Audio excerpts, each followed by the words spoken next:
Isaiah 9, 1 through 7. But there will be no gloom for those who are in anguish. In the former time, he brought into contempt the land of Zebulun and the land of Naphtali.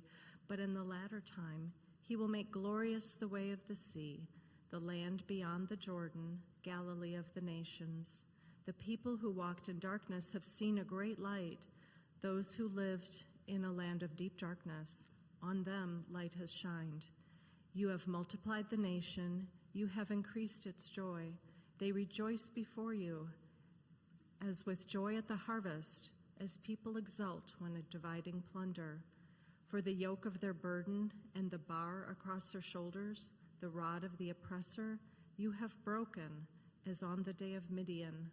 For all the boots of the tramping warriors and all the garments rolled in blood shall be burned as fuel for the fire. For a child has been born for us, a son given to us. Authority rests upon his shoulders, and he is named Wonderful Counselor, Mighty God, Everlasting Father, Prince of Peace. His authority shall grow continually, and there shall be endless peace for the throne of David and his kingdom. He will establish and uphold it with justice and with righteousness from this time onward and forevermore. The zeal of the Lord of hosts will do this.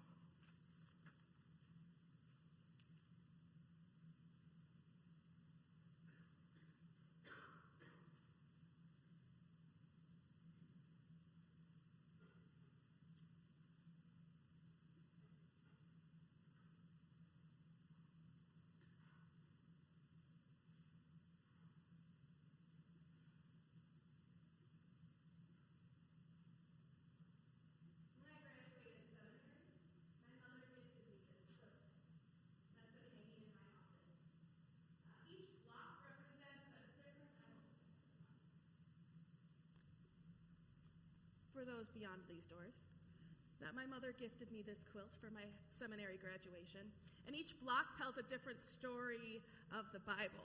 Oops, I'm going to need that later. Man.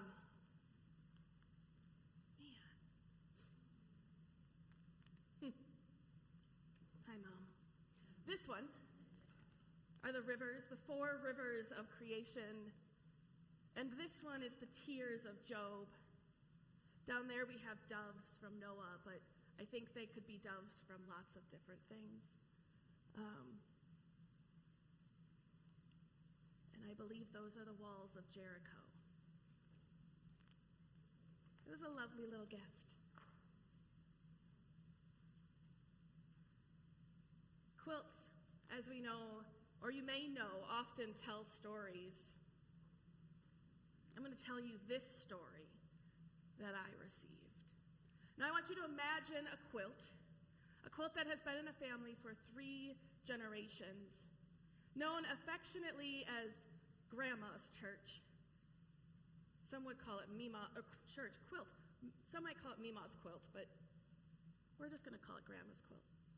Grandma worked on it her whole life, sewing each square by hand with the leftover fabric she had, the scraps. The patterns were traditional, and the colors and the symbols told the story of her life and faith. And when she died, the quilt was draped over her rocking chair, unfinished, with 1 square dangling at the bottom. Her daughter took up the quilt. She used the sewing machine and new fabrics, and she added a creativity while honoring what went before her. Her squares reflected her experiences and beliefs. And when she passed, the quilt lay again, unfinished, 1 square dangling. Then the granddaughter began her part. She drew on tools and technologies, mixing old traditions with fresh designs, rectangles, circles, stars that flowed into each other. When she was done, she too left 1 square dangling, hoping that future generations would continue the work. Our book of Isaiah that we have in our Bible is not unlike that quilt. Built across generations with a powerful images and multi-generational work, of calling truth and offering hope and building faith. And while the book bears one name, it's really a labor of at least 3 prophetic voices, speaking each to their own time, while stitching new meaning into the fabric of what came before. So I would like to offer you this summary of Isaiah. Our first author we could call the advisor. The first quilter from where our reading was today is Isaiah, son of Amoz, and lived during the rise of the Assyrian Empire. It was a time of fear and uncertainty for Judah. And as a royal advisor to 4 kings, Isaiah faced really difficult questions. Should Judah, where Jerusalem is, submit to Assyria? Should they ally with Egypt, their old enemy, or should they go it alone and trust in God alone? His first square might be shows God as king. The Lord high and exalted, the train of his robes filling the temple. For the advisor, God's presence in Jerusalem was Judah's true security. God was Emmanuel, God with us, and the people trusted their divine king, and no empire could destroy them. The advisor's second square might be a vineyard representing God's people. In it, there's a song of the vineyard where Isaiah tells how God lovingly tended the vineyard that is his vineyard that was Israel, only to find it producing bad fruit of injustice and bloodshed. Like the vineyard owner, God would destroy what bore only corruption. The warning was clear. Judah must bear good fruit or face the same fate. The third square depicts dawn, the rise of a new day under King Hezekiah, a ruler who trusted God and brought reform. Isaiah saw this birth of peace. The people walking in darkness have seen a great light. It was a time of renewal, a vision of hope, that the war's bloodied robes would be burned, and that the Lord's anointed would bring peace. Yet, the advisor's quilt ends with uncertainty. Will Judah be faithful? Would the light endure? There was one square dangling. The second is the comforter. 200 years later, the prophet picked up the quilt of Isaiah. Judah had already fallen. The temple lay in ruins, and the people were exiled to Babylon, believing that God had abandoned them. In despair, the comforter spoke words of tender hope. Comfort, comfort my people. The comforter's first square shows God enthroned, shows God's view of the earth from enthroned above, looking down on humanity's fleeting empires. For God was not just the king of Judah, it was not just Judah's king, but the one and only God, creator of all, who could hear his people even in exile. This was the radical monotheism born in suffering. No idol could see or save them, but their God could. And the next square shows a lamb wounded and bleeding, representing the people who were broken yet chosen. And though the image of the suffering is through the image of the suffering servant, the comforter taught that Israel's pain would be a source of healing. By his wounds we are healed. Their punishment was over, and God had forgiven them. The comforter's final square is a river in the desert, a vision of renewal and homecoming, and God would lead her people through this wilderness once more as the days of Moses. Every valley will rise, every mountain will fall, and the streams will flow in dry places, and the earth itself would sing, and the trees of the fields will clap their hands. The Comforter's words overflow with hope, but his work also ends unfinished. Would the exiles return from Babylon? Would they learn from their suffering and live the witness of the one true God? The quilter left one square dangling. About a century later, the people had returned to Judah, but the world had changed.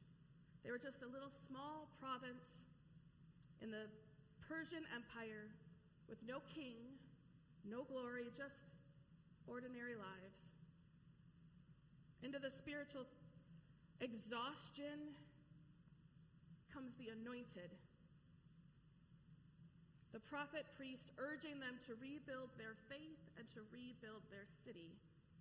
And so the anointed's first square shows God as Father, holy parent perhaps. When the people felt God's absence, they cried out, "Oh, that you would rend the heavens and come down." And God reminded them, they reminded God, "You, Lord, are our Father. We are the clay. You are the potter." And God's presence would return, though not through kings or miracles, but through their faithful and everyday living. The anointed's next square is the ram's horn, proclaiming that the year of the Lord's favor. The anointed calls the people to come, become a nation of priests, to bring good news to the poor, to bind up the brokenhearted, to set free the captives. God's people were to be a blessing for all nations, a light of justice and mercy to the world. And the final square shines a city on a hill, Jerusalem reborn as a place of peace and joy. The anointed's dreams were of a new heaven and a new earth where life flourishes, where sorrow ceases and creation is renewed. Wolves and lambs feed together, and there is no more sound of weeping, and hope becomes the fabric of the world. And even then, there's one square dangling. Imagine again Grandma's quilt. Centuries later, someone finds it in a hope chest that had been backed away into a corner that no one had seen. And they assumed that the whole thing itself was made by Grandma. A lone genius, timeless in style. And it's a lovely image, but it's an incomplete understanding. Because something important would be lost if you don't see the contributions of each generation of the mother and the daughter. Their stories would be erased. And more importantly, every time one of the family members walks by with the one square dangling at the bottom, they would fail to see the invitation waiting for them to take up their own scissors and fabric and needles and thread and begin anew to work faithfully, scrap by scrap, stitch by stitch, adding their own squares. They might forget so much that they just cut off that bottom square to make it nice and neat. And I think that's part of the invitation of Isaiah's quilt for us. Isaiah's is a story of hope in the midst of darkness, in the midst of uncertainty, hope in the midst of sorrow and trouble and defeat, even hope in the midst of joy. Each of us in our own time and place, we have to decide how we're going to tell the story of who God is and what God means for us and God's people, and then put forth a hopeful vision of the future. Faithfully, stitch by stitch, scrap by scrap, each generation adds a row, and always leaving one more dangling for the generations that come after us. That is, of course, until the day when the horn shall sound and the one who is seated at the right hand of the Father above the circle of the earth shall return. And then he will once more rule among God's people, leading them from the wilderness of sin and death to the good and fruitful land. There on the holy mountain, there will be a bright eternal dawn, a new day, a new unending day. For the Lamb will be their light, and only then will that last square, too beautiful and ambitious to imagine, be finished and quilted into and stitched into the quilt of hope. May that be our work this day.